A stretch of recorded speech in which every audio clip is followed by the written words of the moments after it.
You, me, or nobody is gonna hit as hard as life. But it ain't about how hard you hit. It's about how hard you can get hit and keep moving forward. How much you can take and keep moving forward. That's how winning is done.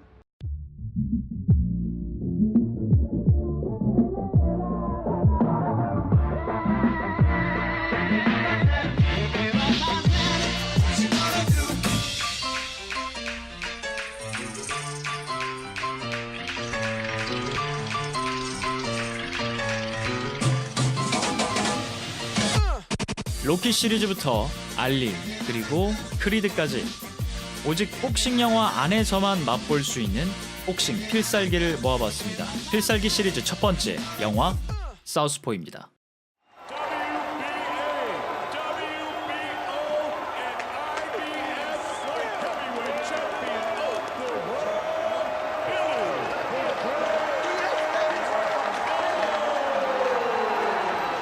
(43전 43승) 무패의 빌리 호프는 멕시칸 스타일에 가까운 화끈하고 저돌적인 복싱으로 많은 사랑을 받고 있습니다.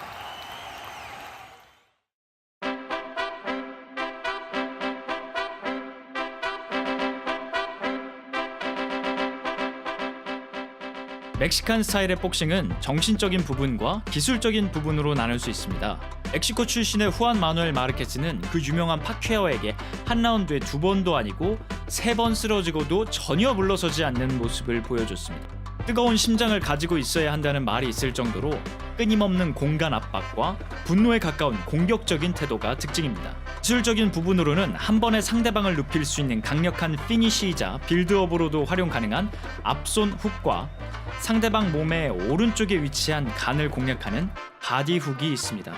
각각 독립된 동작으로도 활용 가능하지만 오른손잡이 기준으로 레프트 훅, 레프트 바디 혹은 레프트 바디에서 레프트 훅으로 연결되는 콤비네이션이 대표적입니다. 몸통을 방어하면 머리 쪽으로, 머리를 방어하면 몸통 쪽으로 꽂히는 훅 때문에 상대방에게 무조건적인 양자태기를 강요합니다.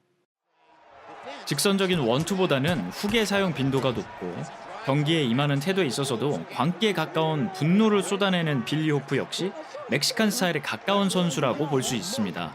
하지만 영화를 보신 분들이라면 아시겠지만 이게 어떻게 무패 복서야? 라는 생각이 들 정도로 형편없는 경기력을 보여줍니다. 첫 번째 다운 장면이나 KO 장면도 약간 얻어걸린 느낌이 없지 않아 있죠. 만약 상대 선수가 끝까지 집중력을 잃지 않았다면 경기 내용은 달라졌을 수도 있습니다. 왜 감독은 영화 초반부터 주인공의 이런 정상적이지 않은 경기 내용을 부각했을까요? 빌리 호프는 현재 만성 외상성 뇌병증 초기 증상에 시달리는 중입니다. 이 병명의 다른 표현은 바로 펀치 드렁크입니다. 비틀거리는 걸음, 느린 근육 움직임, 약한 떨림, 판단력 저하, 현기증, 통찰력 결여, 방향감각 상실, 그리고 안검하수까지. 사람마다 증상의 정도는 다르지만 심한 경우 운동 능력의 영구적인 상실까지 가져올 수 있습니다. 경기 직후라고 해도 걸음걸이뿐만 아니라 기억력에도 뚜렷한 영향을 주고 있는 상태입니다. Phone? She's had a phone for 2 months. Why are you looking at me like I'm crazy? Because you asked me to get her the phone? Kid, Tim. That fella's too ugly to be the world's heavyweight champ. Old. Yeah, I feel like I'm about 73 your age. When I was 12 years old. And give us that shit. 이런 증상은 아내 모린이 뜻밖의 사고로 사망하게 되면서 더욱 심해지고 44번째 경기에서는 심판을 폭행하면서 빌리 호프는 그가 가진 재산과 챔피언 타이틀, 사랑하는 아내와 하나뿐인 딸의 양육권까지 잃게 됩니다. 그리고 1년의 사건을 통해 그는 챔피언 벨트를 되찾기 위한 비장의 무기를 준비하죠. 기존의 훅과 어퍼 위주의 공격에서 벗어나서 잽과 원투 위주의 직선적이고 안전한 공격 형태를 띠게 됩니다.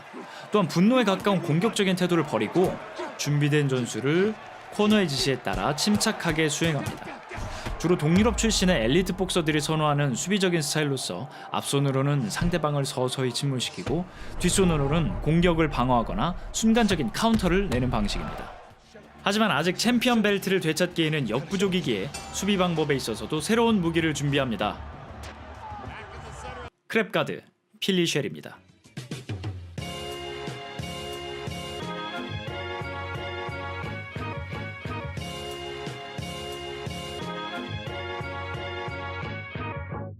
크랩가드는 오른손을 턱 밑에 두고 왼팔은 니은자로 만들어 몸통을 보호하는 형태를 말합니다.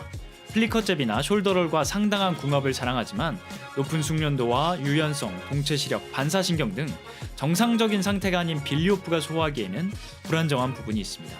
챔피언 벨트를 되찾기 위한 빌리오프의 세 번째 무기이자 진짜 필살기는 따로 있습니다.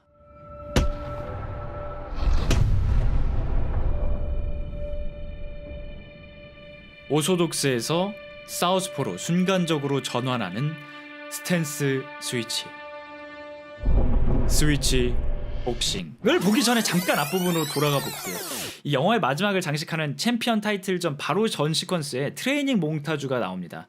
영화 로키 시리즈에도 빠지지 않고 등장하는 건데 주인공이 이제 전투에 나갈 준비가 됐다, 경기에 나갈 준비가 됐다, 그래서 인물의 성장과 성숙해지는 것을 보여주는 것을 말합니다. 그런데 다른 복싱 영화에서는 등장하지 않고 오직 사우스포에서만 등장하는 장면이 있는데 바로 빌리오프의 스위치 복싱 연습 장면입니다. 일반적인 복싱 자세가 발과 손의 위치가 엄격하게 고정되어 있는데 반해서 순간적으로 손발의 위치를 전환하며 펀치를 내는 것을 확인할 수 있습니다. 아니 근데 그냥 손이랑 발 위치가 달라지는 건데 그게 왜 필살기인가요? 하시겠지만 당하는 사람 입장에서는 아니 이 거리에서 주먹이 닿는다고? 뭐 주먹이 어디서 날아오는 거야. 게다가 전혀 일반적이지 않은 타이밍에서 큰 주먹이 들어오기 때문에 당할 수밖에 없습니다. 빌리오프의 상대 선수 역시 주먹이 닿지 않을 거라고 생각하다가 강력한 한 방에 쓰러지고 맙니다. 그런데 그냥 열심히 훈련해서 더 강한 선수가 됐습니다 하면 될 걸 왜 하필 사우스포일까요? 고아원 출신의 수감 경험까지 있는 빌리가 성공할 수 있는 유일한 방법은 챔피언이 되는 것입니다. 그런데 실력이 좋아도 관객을 환호하게 만들지 못하면 챔피언의 도전조차 할 수 없는 것이 바로 복싱 시장입니다. 빌리가 화끈하고 공격적인 복싱을 하지 않았다면 챔피언이 될 기회조차 얻을 수 없었겠죠. 하지만 역설적이게도 아내와 딸과 함께 부유하게 살 수 있게 해준 그의 복싱 스타일이 이제는 그가 가진 모든 것을 빼앗아갈 준비를 마쳤습니다. 아무리 경황이 없다고 하더라도 본인에게 있어 아내의 장례식이 곧 자신의 딸인 레일라에게는 엄마의 장례식이라는 사실을 잊은 채 레일라 혼자 차를 타고 가게 하는 것은 분명 어른으로서 성숙하지 못한 태도라고 볼 수 있을 것입니다. 이제 딸에게 남은 가족은 오직 자기 자신뿐이라는 사실도 아예 인지하지 못하는 듯도 하고요. 딸을 가장 먼저 걱정해야 하는 정상적인 아빠의 역할을 제대로 해내지 못했다라고도 말할 수 있습니다. 하지만 그렇다고 해서 빌리가 딸에게 무관심하고 감정적으로 미성숙한 사람이라고 비판할 수만은 없을 것입니다. 펀치 드렁크의 증세일 뿐 그의 본 모습과는 분명 거리가 있습니다. I hate you. I hate you. Why can't you just get me out of this place? No, she was the one who always made all the decisions, you know. You for me and me, I didn't make them, you know, not so much. Boss too. Whatever happens, still you take care of yourself. You take care of your daughter.